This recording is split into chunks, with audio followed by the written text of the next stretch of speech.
9 अगस्त 2024 की सुबह लगभग 10:53 के आसपास कलकत्ता का एक मेडिकल कॉलेज है, आरजी कर मेडिकल कॉलेज हॉस्पिटल। यहाँ से एक व्यक्ति के पास फोन पहुंचता है। फोन करने वाले व्यक्ति ने कहा कि क्या आप लेडी डॉक्टर के पिताजी बात कर रहे हैं। उधर से कहा जाता है कि हाँ, बात कर रहा हूँ। बात बताया जाता है कि जितनी भी जल्दी हो सके आप मेडिकल कॉलेज में आ जाइए, आपकी बेटी की बहुत ज़्यादा तबीयत खराब है। जैसे ही पिता ने ये बात सुनी, पिता को यकीन नहीं हो रहा था कि रात तो बात हुई थी कि अचानक से तबीयत कैसे खराब हो सकती है। इससे पहले कि वो कुछ पूछ पाते, फोन कट जाता है और जब फोन कट जाता है तो पिता ने उस व्यक्ति को एक के बाद एक कई बार फोन करना शुरू कर दिया, लेकिन वो व्यक्ति फोन नहीं रिसीव कर रहा था। हार थक कर जब कई बार हो जाते हैं तब जाकर उस व्यक्ति ने फोन रिसीव किया। पिता पूछते हैं कि आखिरकार मेरी बेटी को हुआ क्या है। तो वो व्यक्ति कहता है कि साहब, आपकी बेटी ने अपनी जीवन लीला को समाप्त कर लिया है, यानी कि वो मर चुकी है। जैसे ही पिता ने ये बात सुनी, पिता रोने लगते हैं और उस डॉक्टर, जो लेडी डॉक्टर होती है, उसकी माँ भी रोने लगती है। इससे पहले कि वो मेडिकल कॉलेज पहुंचते, ये जानते कि हुआ क्या है, इस जानने के प्रयास करते, तब तक ये बात हजारों नहीं करोड़ों लोगों तक पहुंच जाती है। और जब जिस रूप में पहुंचती है तो लोग सोचने पर मजबूर हो जाते हैं कि आखिरकार ऐसा कैसे हो सकता है। इसके बाद नर्स हो या डॉक्टर हो, नेता हो या कोई भी हो, हजारों की संख्या में लोग सड़कों पर उतर आते हैं और इस घटनाक्रम की सीबीआई जांच की मांग करने लगते हैं। फिर ये बात मोबाइलों के माध्यम से बड़ी संख्या में लोगों तक पहुंच जाती है और जिसने भी इस घटना को अंजाम दिया था, उसका क्रूर चेहरा भी लोगों के सामने आ जाता है। दरअसल ये घटना इंसानियत को शर्मसार कर देने वाली घटना है।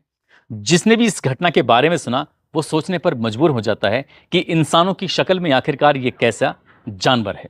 आज की कहानी सुनने के बाद शायद आप लोग भी भौचक्के के रह जाएंगे। आदाब, नमस्कार, सत श्री अकाल। मैं उस्मान सैफी। आज की जो सच्ची घटना मैं आपको सुनाने जा रहा हूँ, ये सच्ची घटना है पश्चिम बंगाल की राजधानी कलकत्ता सिटी का एक इलाका है लाल बाजार। और लाल बाजार इलाके में आरजीकर मेडिकल कॉलेज हॉस्पिटल है। दरअसल इसी मेडिकल कॉलेज की चेस्ट मेडिसिन डिपार्टमेंट की पीजी पोस्ट ग्रेजुएट एक ट्रेनी डॉक्टर होती हैं। और ट्रेनी डॉक्टर 8 अगस्त की रात लगभग 11 बजे के आसपास उनकी माँ का उनके पास फ़ोन आता है। माँ अक्सर अपनी बेटी को फ़ोन करके उसकी हालचाल लेती थी। आज भी हालचाल लिया, बेटी तुम क्या कर रही हो, कैसी हो। माँ, तुम रोज़ फ़ोन करती हो, क्या बात है। तो वो पूछती है, बस ये पूछ रही थी, बेटा तुमने खाना खाया नहीं खाया। बेटी हंसकर जवाब देते हैं कि अभी खाना नहीं खाया, अभी खाने खाने का टाइम नहीं हुआ है।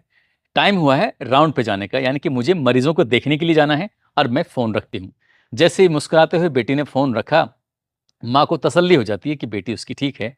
बेटी अब राउंड पे निकल जाती है, यानी कि वो लेडी डॉक्टर है, ट्रेनिंग ले रही हैं यहाँ पर और पोस्ट ग्रेजुएट की वो छात्रा हैं। और उसके बाद फिर वो जगह-जगह जाकर जो मरीज़ हैं, मरीज़ से मिलती हैं, उन्हें जिसको दवा देनी है, जिसको इंजेक्शन लगाना है, जो भी कुछ करना होता है, एक डॉक्टर की ज़िम्मेदारी होती है, वो सारी ज़िम्मेदारी निभाती हैं। उसके बाद कब रात के 2 बज जाते हैं, पता ही नहीं चलता। भूख का टाइम हो रहा था, अपने जूनियर से बातचीत करते हैं कि तुम लोगों ने खाना खाया कि नहीं खाया?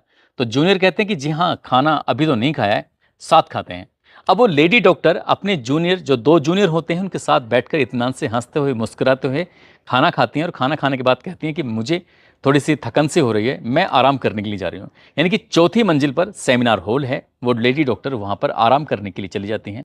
और उसके बाद फिर अगला दिन निकलता है, यानी कि अब 9 अगस्त 2024 की सुबह लगभग 6 बजे के आसपास कुछ लोगों की नज़र पड़ती है महिला डॉक्टर के ऊपर। महिला डॉक्टर को जिस हालत में देखा जाता है, कोई देख नहीं पा रहा था। दरअसल उनका जो शरीर था, वो अर्धनग्न अवस्था में था। अब सर से लेके पैर तक ऐसा कोई हिस्सा नहीं था जहाँ पर चोट के निशान नहीं थे। ऐसा लग रहा था जैसे किसी ने अलग-अलग हिस्सों को बहुत बुरी तरह से काटा है, उनमें नुकसान पहुँचाने की कोशिश की गई है। आँख हो, मुँह हो या प्राइवेट पार्ट, वहाँ से ब्लड बह रहा है। साथ ही जो उनकी गर्दन है, उसकी गर्दन की हड्डी टूट चुकी है। अब ये बात घरवालों को सूचना दी जाती है, लेकिन दूसरे रूप में दी जाती है कि तुम्हारी बेटी पहले बीमार है।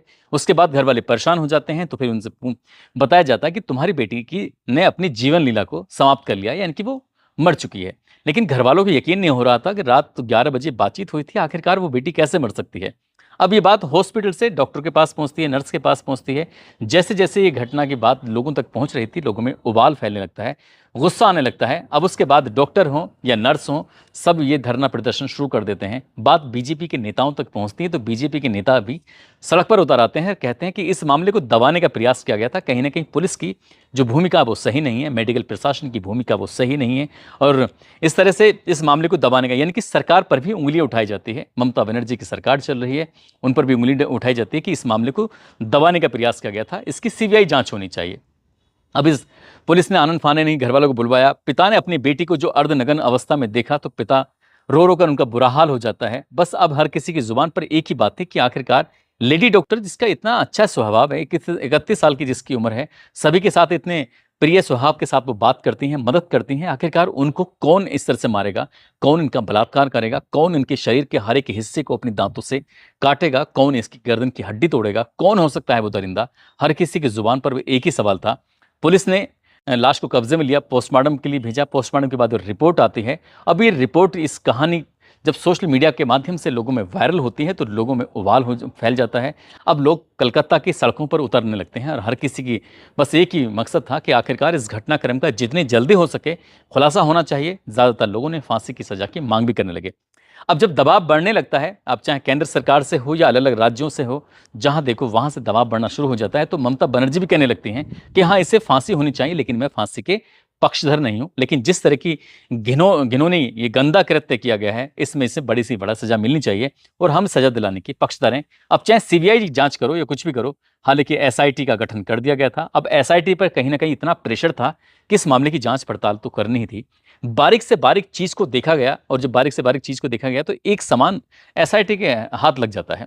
अब उसके बाद सीसीटीवी कैमरे खंगाले जाते हैं। करीब 5 या 6 ऐसे लोग थे जो उस सेमिनार हॉल के इर्द-गिर्द घूमते-टहलते देखे जाते हैं। तभी एसआईटी को एक ब्लूटूथ यानी कि एक ईयरफ़ोन जो होता है, जो कान में लगाकर कुछ लोग बातचीत करते हैं, सुनते हैं, वो उसका एक हिस्सा मिल जाता है। अब ये किसका हो सकता है, इसी की बस पड़ताल करना शुरू कर देते हैं। जो सीसीटीवी कैमरे के दायरे में आ जाते हैं, उन दायरों में आए हुए लोगों के पास जाया जाता है, सबसे कहा जाता है कि अपना ब्लूटूथ ऑन कर दीजिए। जैसे ही ब्लूटूथ ऑन किया जाता है, तो एक व्यक्ति का जो मोबाइल होता है, उससे वो कनेक्ट हो जाता है। जैसे उससे कनेक्ट होता है, तो उसके बाद फिर पुलिस के लिए प्राइम सस्पेक्ट वही व्यक्ति होता है और जिस व्यक्ति का नाम होता है संजय राय। दरअसल संजय राय जो होता है, वो पुलिस कल्याण बोर्ड में सहायक की भूमिका में होता है, यानी कि सिविक वॉलंटियर होता है, जिसका काम ही इस हॉस्पिटल में जब चाहें तब आना होता था। किसी न किसी की मदद के रूप में वो यहाँ आया करता था। इस व्यक्ति से जैसे ही ये ब्लूटूथ कनेक्ट होता है और वो ब्लूटूथ इस लाश के बिल्कुल पास पाया गया था। अब पुलिस के लिए ये प्राइम सस्पेक्ट था। पुलिस ने जब उसको पकड़ा और पकड़ने के बाद उससे सख्ती से पूछताछ करने की कोशिश की तो उसने कुछ बातों को स्वीकार कर लिया। लेकिन जब इसके बारे में देखा, इसका मोबाइल को चेक किया गया, तो उसमें पोर्न वीडियो मिल जाती हैं। और जब लोगों ने, यानी कि मीडिया वालों ने इसके घर जाकर बातचीत करनी शुरू की, पुलिस वालों ने इसके परिवार के लोगों से बातचीत करनी शुरू की, तो 55/B शंभुनाथ पंडित रोड का ये निवासी होता है, अपनी माँ के साथ रह रहा होता है और बहन से इसका झगड़ा था। बहन को इसकी आदतें पसंद नहीं थी। पता चलता है कि ये व्यक्ति खुद को पुलिस वाला बताता है। ये व्यक्ति दरअसल मोबाइल पर गंदी-गंदी वीडियो भी देखा करता है। ये व्यक्ति दरअसल चाहे कोई महिला हो, लड़की हो, कम उम्र की हो या ज़्यादा उम्र की हो, इससे कोई मायने नहीं रखती। इसकी आँखों को अच्छे लगे, बस उसे देखने के लिए कोशिश करता रहता है। इसने एक नहीं कई शादियाँ कर रखी थी और कई शादी करने के बाद जब बीवी से मन भर जाया करता था, तो उसको वो तलाक दे दिया करता, छोड़ दिया करता था। लेकिन एक बीवी उसकी ऐसी भी थी, जिस बीवी की उसकी मौत भी हो चुकी थी, वो भी संदिग्ध परिस्थितियों में। अब उसकी बीवी मर जाती है, लेकिन किसी ने इसकी शिकायत नहीं की, इसलिए मामला दब जाता है। खुद को ये बॉक्सर होता है, इसलिए खुद को ये इसकी हष्ट-पुष्ट बॉडी वगैरह होती है। साथ ही ये अपने आप को पुलिस वाला बताया करता था, तो आस-पास के लोगों की किसी की हिम्मत नहीं पड़ती थी कि इसका विरोध कर सके या इससे कुछ सवाल जवाब कर सके। ये कभी भी इस हॉस्पिटल में आता-जाता है, गंदी नज़र रखता था, मोबाइल में गंदी फ़िल्में देखता था। रात के 11 बजे 8 अगस्त 2024 की रात के 11 बजे ये जाता है। जब इस घटनाक्रम के खुलासे के बारे में बात पता चलती है, तो इसी ने इस लेडी डॉक्टर के साथ जो हैवानियत, एक बार नहीं कई बार हैवानियत की है।